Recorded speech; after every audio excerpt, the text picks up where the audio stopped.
ইয়া আইয়ুহাল্লাযীনা আমানু তাকুল্লাহ, হে ঈমানদারগণ, ইত্তাকুল্লাহ, তোমরা আল্লাহকে ভয় করো। ওয়াল তানজুর নাফসুম মা কদ্দামাত লিগাদিন, আগামী দিনের জন্য কি সম্বল পাঠিয়েছ। ওয়াত্তাকুল্লাহা ইন্নাল্লাহা খাবীরুম বিমা তা'মালুন, তা যেন প্রত্যেকে লক্ষ্য করে।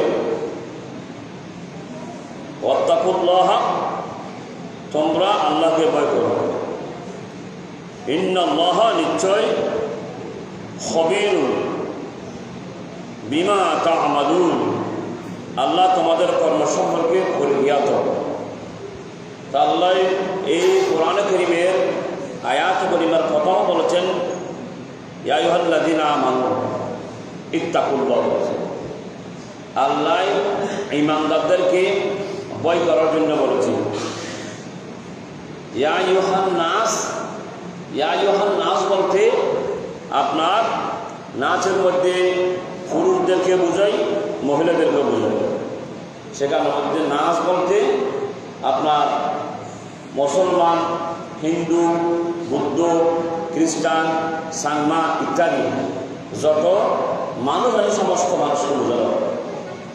এই আয়াত কারীমার মধ্যে আল্লাহ স্পেশাল ভাবে বলতেছে যারা ঈমান এনেছে, যারা ঈমানদার তাদেরকে আল্লাহ বলতেছে ইয়া আইয়ুহাল্লাযীনা আমানু তাকুল্লাহ, হে ঈমানওয়ালো, হে ঈমানদারগণ, তোমরা কি করো?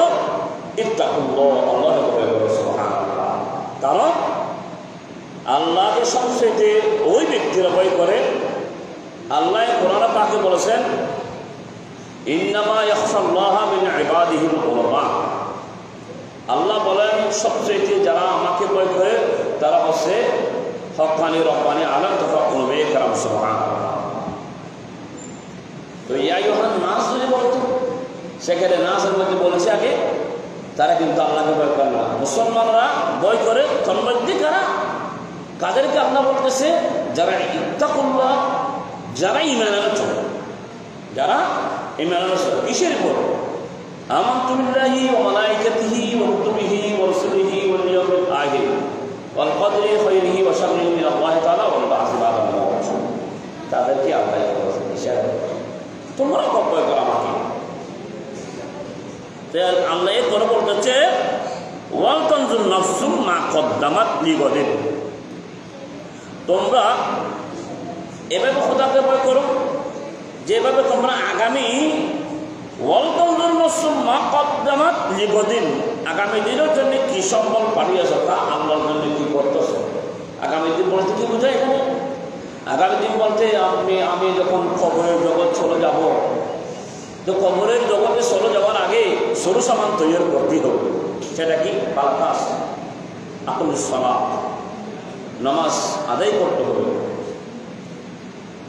ওয়াতুজ যাকাত, যাদের উপর হজ আদায় করার জন্য অবশ্যই তাদের হজ আদায় করতে হবে। যাকাত যাদের উপর যাকাত আদায় করতে হবে। তাহলে নামাজ প্রত্যেক মুসলমানের জন্য নামাজ ফরজ হয়ে গেছে।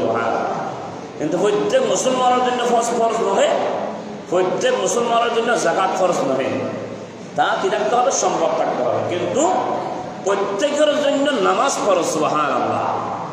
তন্মধ্যে আল্লাহ যারা ঈমানদার তাদেরকে গুরুত্ব দিয়েছে। সুবহানাল্লাহ।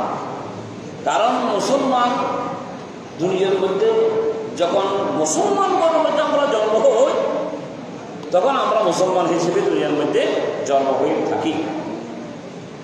মুসলমান হওয়ার পর যখন মানুষ ঈমানদার হবে না, তাহলে তো তার জন্য বিপজ্জনক। ঈমানদার হতে হবে। কেন? আল্লাহ আজকের কোরআন কারীম আয়াতের কারিমা থেকে আমাদের শিক্ষা হচ্ছে ঈমানদার যারা ঈমানদার নহে, কোরআন কারীমের আমল অনুযায়ী ঈমানদার বনে যাওয়া। ঈমানদার বললে আল্লাহ যেখানে ইঙ্গিত করেছে ওই ঈমানদার হওয়া হলো। হে ঈমানদারগণ, তোমরা আমাকে ভয় করো, তোমরা আল্লাহকে ভয় করো।